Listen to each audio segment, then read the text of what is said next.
Estamos en comunicación con Alejandro Giraudo, biólogo, referente del Instituto Nacional de Limnología, aquí en la Universidad Nacional del Litoral, referente del CONICET también en esta materia, en estos estudios ambientales.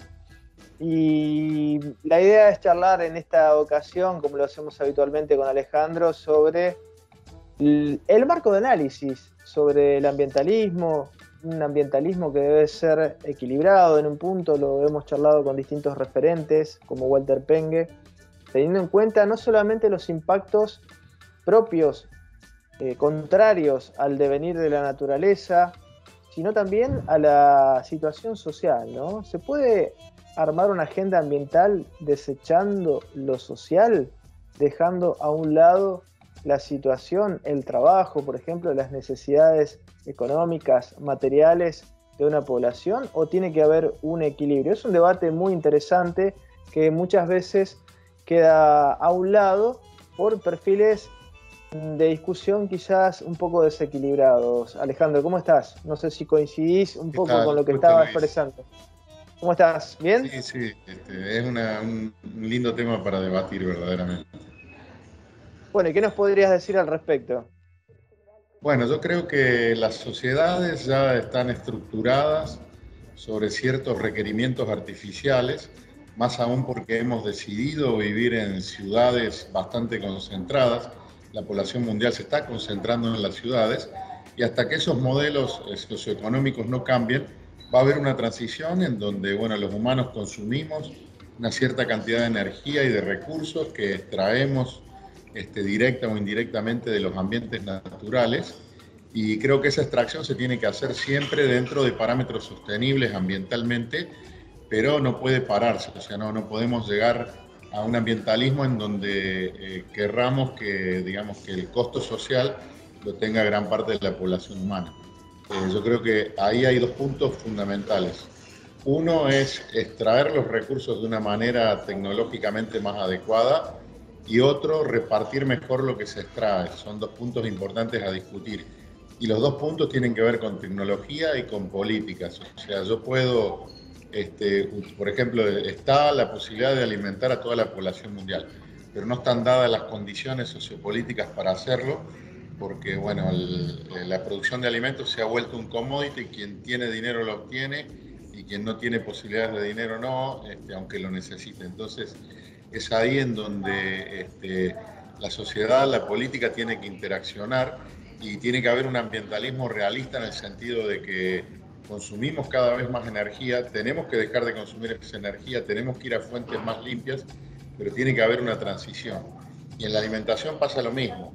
Estamos ahora un poco parados sobre 4, 5, 6 cultivos masivos, y tenemos que ir hacia un sistema donde la agroecología sea más importante, pero eso no va a ocurrir de un día para el otro, sino que tiene que ser un proceso, yo creo que fuertemente mediado por el Estado, y también tiene que haber participación social. Claro, claro, claro. Vamos a tomar un ejemplo concreto o un par de ejemplos concretos, Alejandro, tratando de llevar a la práctica y a la vida que tenemos los argentinos en esto que estás desarrollando. Charlábamos con Walter Penge, él nos decía que únicamente con agroecología no se puede sostener lo social, no se puede generar trabajo para un mercado laboral, una fuerza de trabajo de millones de habitantes. Entonces, eso implica también construir una industrialización responsable, adecuada a este momento ambiental, a la crisis ambiental que vive la Argentina, el mundo. Y también podríamos hablar del ejemplo paradigmático de Vaca Muerta, ¿no? Vaca Muerta que tiene bajo, digamos, su lecho, algunos hablan de 40 millones, el valor de 40 millones, de 40 deudas externas argentinas, ¿no? Fíjate el valor que existe ahí en un momento donde tenemos 60% de pibes, de jóvenes menores de 14 años bajo la línea de pobreza, según algunas estadísticas. Otros hablan del 55, pero 55, 60% de nuestros jóvenes, que son el futuro o no de la República Argentina, viviendo en la pobreza, ¿no? Y tenemos allí abajo 40 millones de habitantes. Sin embargo, por supuesto, si uno lo mira desde el punto de vista netamente ambiental, tiene que decir, sí, el extractivismo es un método para sacar todo ese capital que está enterrado, demasiado costoso. Pero está la contradicción también, ¿no? ¿Cuántas reflexiones que tenemos que hacer? Y para eso te convocamos. Sí, Está la contradicción. claro, en un país con las necesidades que tenemos y con las crisis económicas que tenemos, que en parte también tienen que ver con la matriz energética, obviamente que vamos a tener que aprovechar esos recursos energéticos, sin dejar de mirar a futuro, que a nivel mundial, incluso si no se hace un cambio energético y se deja de quemar petróleo o gas y vamos a energías más sostenibles, tampoco es sostenible el futuro. Pero nosotros en la coyuntura económica, bueno, hay que atender urgencias en donde esa energía la necesitamos. Si está en nuestro subsuelo, tenemos que obtenerla de la manera menos contaminante posible y tecnológicamente más segura que exista, pero no podemos desecharla porque si no la tenemos que importar y eso generaría más deuda y más pobreza en la sociedad, ¿no? Entonces, bueno, yo creo que bueno, estas perdón, cosas... Claro. de hecho eso es lo que está sucediendo, porque tenemos un sector que digamos, con sus argumentos y válidos argumentos ambientales, dice no al extractivismo, pero hoy Argentina está importando decenas de barcos todos los años de gas natural licuado que vienen de Bahrein, de Emiratos Árabes Unidos, de esa zona del Golfo. Y bueno, eso se produce también con métodos extractivos, ¿no? Entonces, claro. Si somos ahí coherentes... estamos externalizando el impacto, claro, exactamente. ¿Qué es lo que hacen los países ricos? Ellos tienen ciertas calidades ambientales y hay cosas que no hacen, pero extraen esos recursos de lugares lejanos, con lo cual están, por ejemplo, los bosques. La madera que utilizan la traen de otro lado y ellos conservan sus bosques. Entonces ahí estamos en una situación en donde verdaderamente estamos en una problemática, ¿no? Claro. Y esto lo mencionaba este ejemplo, Alejandro, porque si realmente estamos en contra del extractivismo, tendríamos que renunciar a esos barcos, ¿no? Sí, individualmente nosotros no renunciamos a tener luces, a tener varias televisiones y un auto para que nos lleve. Sí podemos tenerlo, no todos pueden tenerlo lamentablemente. Por eso creo que también hay que preocuparse por la equidad en la distribución de los recursos. Y eso es una consecuencia directamente de los modelos sociopolíticos dominantes, ¿no? O sea, es cierto que el mundo está extrayendo mucho más recursos de los que necesita y lo reparte mal. Y eso también hay que discutirlo, ¿no? No es solo una cuestión de extraer o no, sino de cómo después va a haber cierto tipo de equilibrio en la utilización de los recursos y no van a estar concentrados en una pequeña parte de la población a todos los niveles, ¿no? O sea, en nuestro país o a nivel mundial, que es una tendencia cada vez más notable, ¿no? Y por otro lado, Alejandro, hay que decir que el reloj de la historia ambiental, en este caso, sigue girando y tenemos cada vez menos tiempo, ¿no? Lo marcan los estudios científicos a nivel internacional, lo marca la ONU, lo marca el CONICET, lo marcan, bueno, lo están marcando ustedes, ¿no? Desde distintos ámbitos. Sí, la ciencia lo tiene claro, eso, exactamente. Y bueno, eso requiere, yo creo que tenemos que aprender incluso nuestro futuro inmediato. Por ejemplo, la pandemia nos mostró que el sector científico, el sector estatal, el Estado, los gobiernos y la sociedad pueden, digamos, mancomunarse con un objetivo común y lograr sortear situaciones difíciles o problemas complejos como somos los que estamos viviendo. Creo que ese encuentro que hubo en la pandemia por la necesidad de sortear un problema ambiental, de origen ambiental que terminó con millones de personas en el mundo, tiene que verse como un ejemplo para seguir adelante en otras cuestiones, como es bueno, la soberanía alimentaria, la alimentación del planeta, que ahora incluso está en vilo por este conflicto nuevo que hay entre Rusia y Ucrania.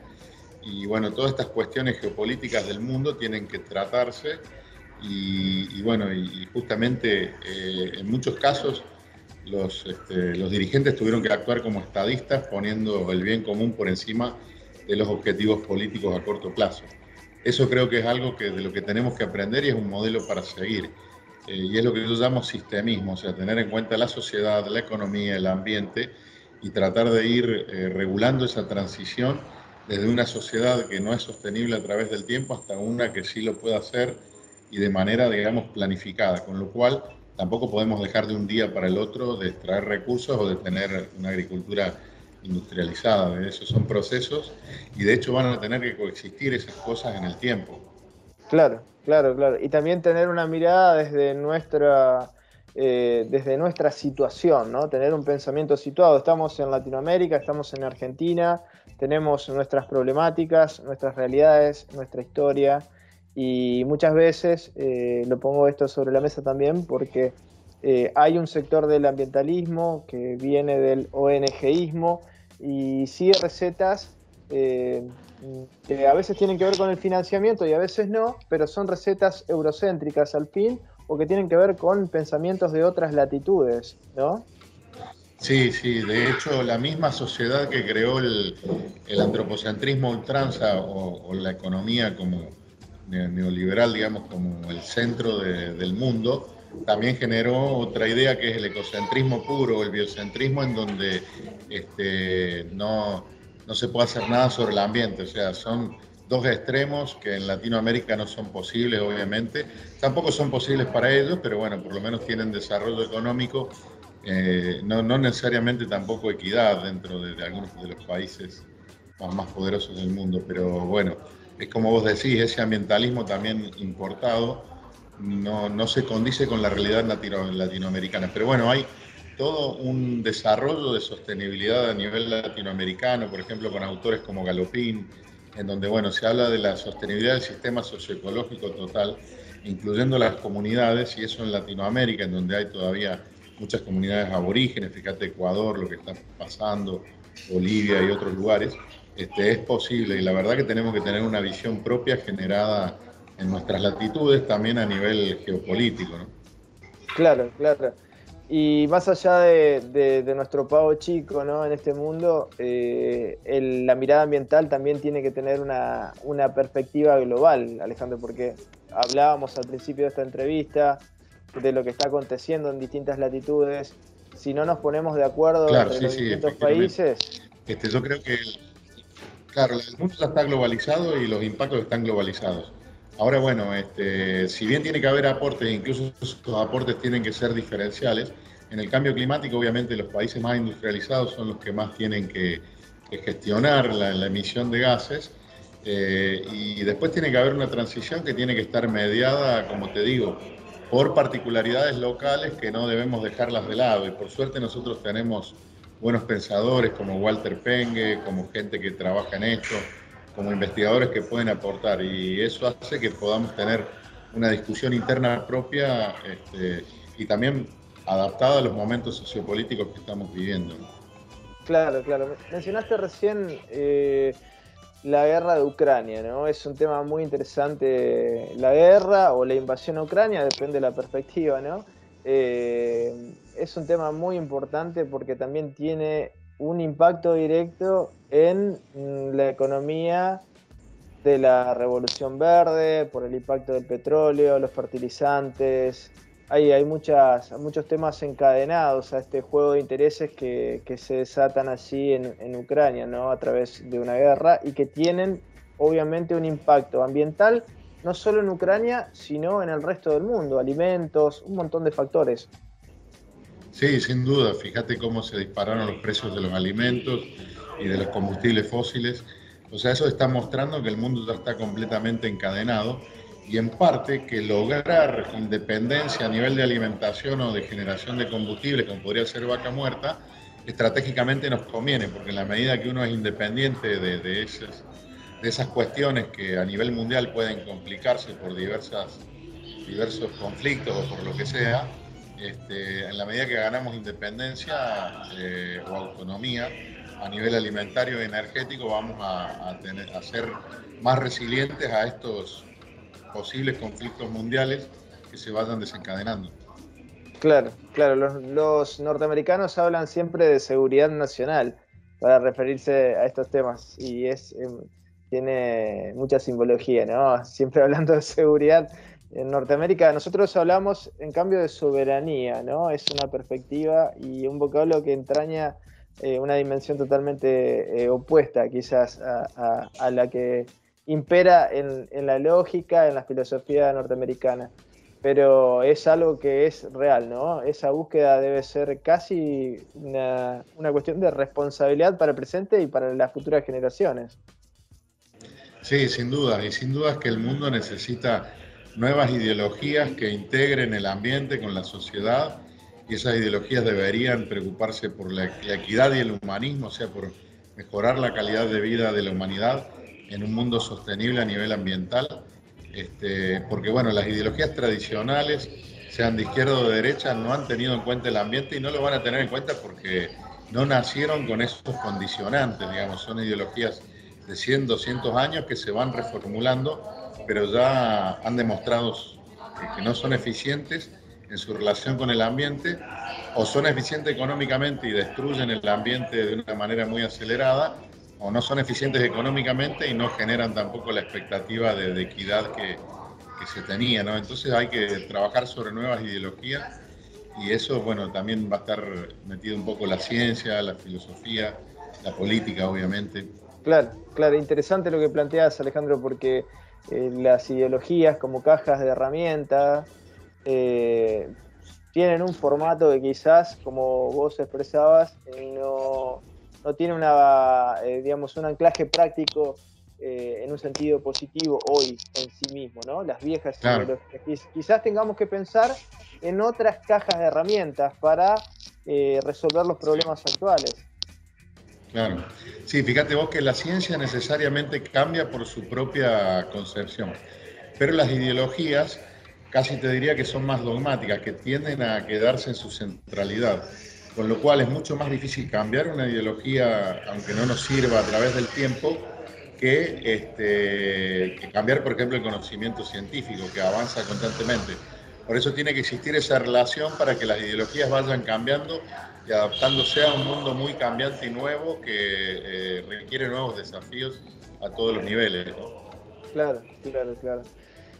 Alejandro, como para ir terminando esta charla muy interesante, contanos un poco en qué estás trabajando, así en Corrientes ahora, pero bueno, siempre con tu mirada en el trabajo del Instituto Nacional de Limnología, obviamente en lo que hace al ambiente. Bueno, ahora justamente vine a la presentación del libro de áreas claves para la conservación de la diversidad. Si bien Corrientes es una provincia relativamente conservada, básicamente porque le falta fósforo en su suelo, por lo cual no se pudo desarrollar una agricultura masiva. Si no, estaría en la misma condición que Santa Fe o Buenos Aires. Pero bueno, hay áreas importantes para la biodiversidad que han sufrido un poco la problemática esta de grandes quemazones, y entonces se ha pasado una estrategia de tratar de proteger algunos lugares en donde hay una biodiversidad muy notable y que se podría perder en poco tiempo. También Corrientes tiene la problemática de las forestaciones con pinos y eucaliptos, que en parte los pinos se están utilizando para generar energía en una planta de Santo Tomé, fíjate vos, que está creciendo mucho, es la provincia con más forestaciones en la Argentina. Y además, bueno, pasé también por el sitio Ramsar Jaucanigás, donde se acaba de crear una reserva municipal en Florencia, y estuve colaborando con los intendentes, y está la idea de generar en islas fiscales del sitio Ramsar un parque nacional también, por pedido de la gente del lugar que quiere una conservación más estricta porque se está desarrollando mucho el turismo en ese lugar. Así que bueno, son esas actividades que vamos haciendo en el día a día de esto que hemos elegido como vocación, que es la investigación de la biodiversidad para la conservación y el uso sostenible. Siempre hay motivos y hechos positivos para seguir avanzando, más allá de que la realidad es bastante dura, ¿no? Lo ambiental, Alejandro, pero siempre, digamos, esta actitud de enfrentar la realidad precisamente con una actitud propositiva, con propuestas, eso hace también que podamos pensar en un presente y en un futuro de otra manera, ¿no? Sí, sin duda, Luis. Creo que lo más preciado que tenemos todos es nuestra descendencia, nuestros hijos, nuestros sobrinos o las generaciones futuras. Y tenemos que dejarle un mundo mucho mejor del que estamos construyendo, porque si no estamos siendo egoístas intergeneracionalmente. Nosotros recibimos un mundo con agua, con recursos, con bosques, con peces, y ellos se merecen algo también que puedan disfrutar como disfrutamos nosotros. Sin duda, sin duda. Alejandro Giraudo, biólogo, referente del Instituto Nacional de Limnología, hoy en Corrientes. Te mandamos un fuerte abrazo, Alejandro. La seguimos en cualquier momento. Gracias, Luis. Un gusto charlar contigo.